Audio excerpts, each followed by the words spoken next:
Hi, everyone. I am David G. Thank you so much for joining us. And also joining us is Myril Shaw, COO of Dealer Profit Services. Thanks for being along. Absolutely. My pleasure. Yeah, and before we get too deep into the conversation, I not only want to introduce you and hear a little bit more about your background, but also thank you for being a part of the 2019 and now 2020 Leadership Alliance. So appreciate the partnership and the sponsorship of Elevate and Top 100, and it's great to have you on board, literally and figuratively. Absolutely. We're happy to do it. We're happy to do it. Well, I know that you have wide and deep experience in this industry. For those couple of two or three people that might not know who you are or what you do or what you've been, kind of tell us a little bit about your background and your day job and what you're doing. Sure. Well, ironically enough, until about 20 years ago, I was not in F&I. I was actually a high-tech guy. I was doing business development, traveling the world, and then a startup company that I was with that was in the automotive space, where I was involved with the F&I managers and doing a bunch of work in F&I. But it was a startup, and as what happens with many startups, it reached the end of its road, and so.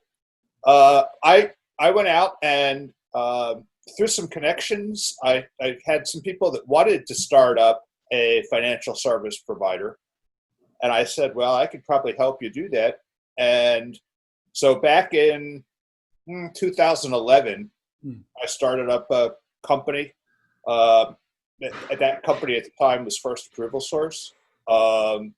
And really, we developed quite a faithful and loyal following, and I learned about not just F&I and what it's about, but I really learned about what it's like to be an F&I service provider, which is a different world than just doing F&I for somebody. I mean, there's a lot of moving parts, and so.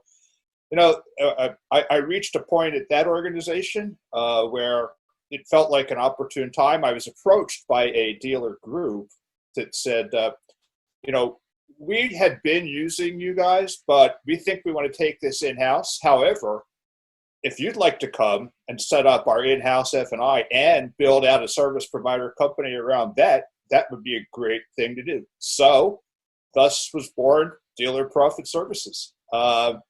So here we are. We've got a lot of. I've been around quite a bit. I've been pretty active in terms of sponsoring things and speaking wherever I can. I try to stay active in various 20 groups, and so that's kind of my background. Obviously, this has been a crazy year so far. What are you seeing at the dealership level right now, Myril? I was on a trip, but I was at a National Marine Lenders Association meeting, and I had just been in a 20 group outside Seattle, and I came home, and all of a sudden, everybody was sick, and COVID was going around. So that was the beginning of March kind of time frame, middle of March kind of time frame. And my initial thought was, oh, we're doomed. This is just, everything's going to shut down. And then I was absolutely shocked. Business took off like we've never, ever seen. Even, several of our dealers are in places that were under pretty tight lockdown, and they were moving boats like crazy. I mean, it was like nothing could stop them. They were going out and just killing it. I mean, every one of our dealers, and I'm hearing this all over, is up probably 50 to 80% over last year. Now there's some, and by the way, I did hate, because we can service and do service some RV folks as well, and I've kept up a little bit on that side of it. And Lazy Days, which is one of the largest RV dealership groups in the country, announced that their unit sales and revenue for May were up 90% over last May. So, this is just unbelievable. So all that business has definitely, though, had some sort of interesting side effects. Now, to a dealership, and admittedly, there's probably some yacht folks and some other folks at the higher end of this where this might not be true for, but at the kind of volume sales level, every one of the stores that we work with is out. They're just out of inventory.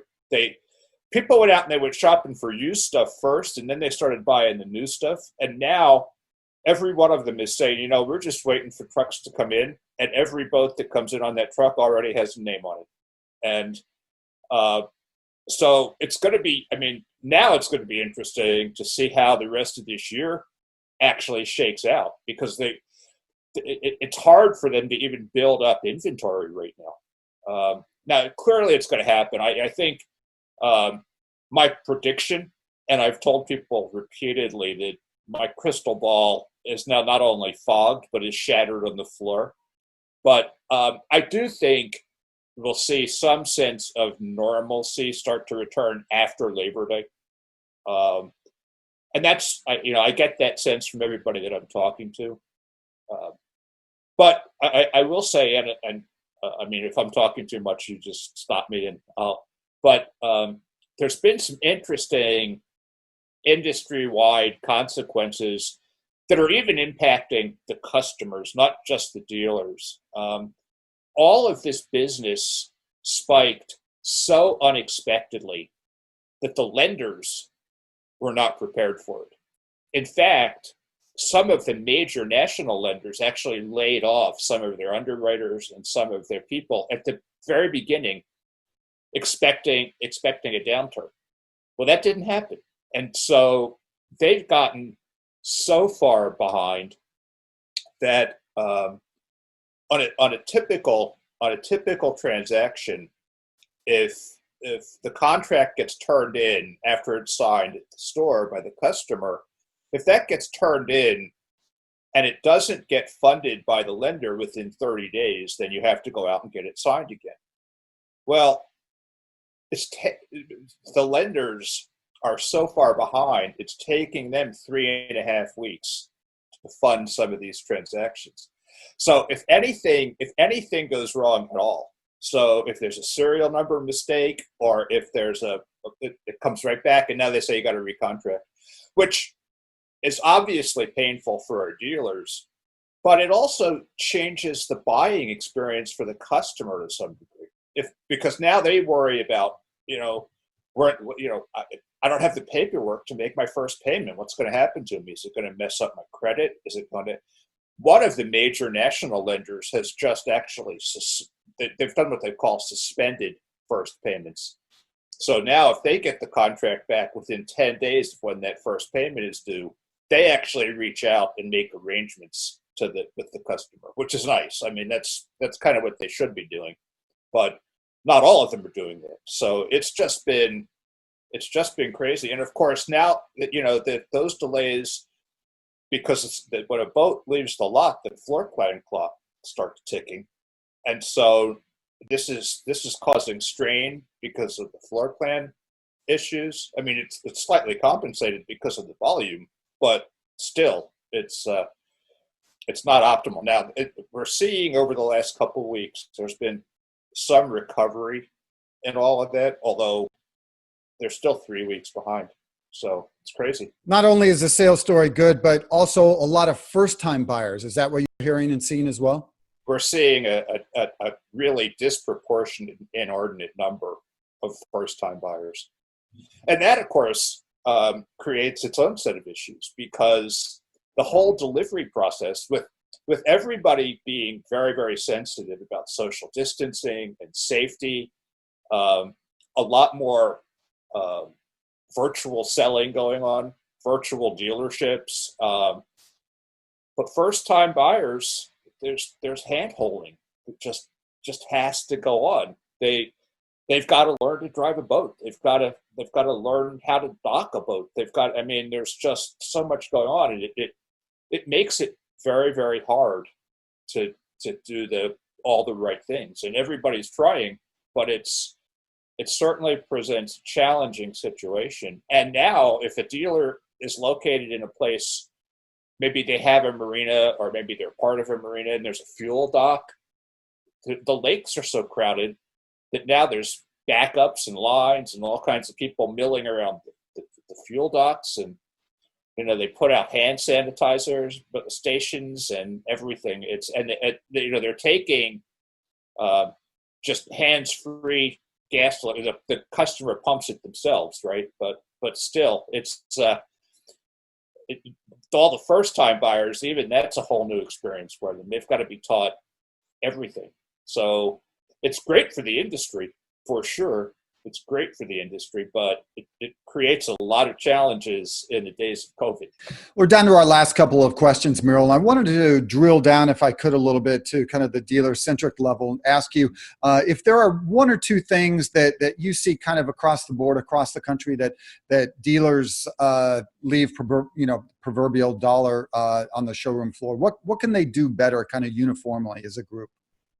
So if there's one thing that is costing dealers money, if I had to pick the top one, it would be, there's this rule that talks about 100% turnover, meaning 100% of the customers see the business manager or the finance manager or the delivery coordinator, or whatever the dealer chooses to call them. 100% of the customers see that business manager 100% of the time, no matter what. It doesn't matter if they've pulled out their checkbook. It doesn't matter if they've reached in their pocket and pulled out a big fat wad of $100 bills. The salespeople really need to be trained that when a customer says the words, "I'm paying cash," the first thing that out of the customer's mouth, out of the salesperson's mouth, has to be, "Hey, that's terrific. When we're all done out here, there are a few things our business manager has to go over with you, and I'll make sure we let him know that." So that there's never any question. Because the fact is that cash customers, the industry statistic on that is that 80% of them are not paying with liquid cash. In other words, they're not pulling money out of their savings account. They're not pulling it out of their checking account. They've already talked to maybe a credit union, or they've talked to a bank, or they're using their home equity line, or they're selling some stocks, or they're doing something else, but they're not using liquid cash. So by getting that person in front of the business manager has the opportunity to at least say, "Hey, I understand you're paying cash. That's terrific. You must have outstanding credit to be in that position. Wouldn't you at least like to see what your options might be?" And, if they've actually talked to a bank or a credit union, the odds are their local bank or credit union, they may get a quarter point or a half point better interest rate, but the odds are that the term of the loan is going to be significantly shorter than what is available through the national marine lenders. So the odds are that it's going to be a better payment available to that customer. So if you get to convert them to cash, that puts money in your pocket right there. But if the customer says, "No, I'm not interested," the next question has to be, "Okay, I just want to make sure we get the paperwork right the first time. Who's going to be the lien holder on the title?" Well, if they come back then and say, "Well, it's going to be XYZ Federal Credit Union." My credit union, yeah. Guess what? Yeah, now you've got something else to talk about. But even if they are paying cash and nothing comes out, and you go down that route, there's two reasons that the business manager has to present all of the warranty and protective product options. The first one is, an awful lot of those customers, if they know that there's a great engine warranty or an accessory warranty or an interior exterior protective product, a lot of them will still want to do that. But from a dealership perspective, there's an even bigger issue at stake. And the example that I always give is, so you've got neighbors, and they live across the street from each other. One guy walks in and he talks to Tom at the store, and he finances his boat, and he gets this interior exterior protection And he's out having a little party on his boat, and somebody spills some wine on the carpet. He calls the protection company. They come out, they fix it, they clean it. It's all good. His buddy across the street gets a little jealous. He walks into the same store, talks to Bob instead of Tom, says, "I'm paying cash." Bob takes the check. The guy leaves. He's now a couple of months later throwing that party on his boat. Somebody spills wine on his carpet, same drunk neighbor. And he's complaining to Tom now, and he said, "Boy, I had this party and I got wine, and now I've got to fix it, and it's expensive." And Tom says to him, "Didn't you get that protective product?" And he says, "Nobody told me about that." Well, the dealership just bought that repair. Yeah. And in a broader sense, although unlikely, this is something that car dealers got in trouble a long time ago, which is treating classes of buyers different than other classes. Yeah. And cash buyers are a class. So there's a legal requirement that everybody has to be presented with all of the appropriate protective products. And customers should always have to sign a form that says, "Yes, I've been presented with these products. These are the ones I took, and these are the ones I've declined." So that goes in that customer file, and the dealer is protected forever. Those things, that's the biggest money loser across the board consistently for dealers. They're not consistent in their treatment of cash buyers. Interesting. We always hear that in the industry that about check writers. I think that's kind of fascinating to hear that nugget of that factoid that it's a bit of a misnomer. Check writers really aren't check writers. If you tell me I'm a check writer, I'm thinking you have $675,000 in your checking account to drive out with that new center console with 3 or 4 outboards on it, and you're saying he's probably had another trip. He's cashed out some stock, credit union, whatever. There's been something that preceded that, a money event. So yes, really interesting. Yeah, no, I mean and cash buyers actually. I mean, over the last since the pandemic started, we've actually seen a little increase in people who say they're paying cash.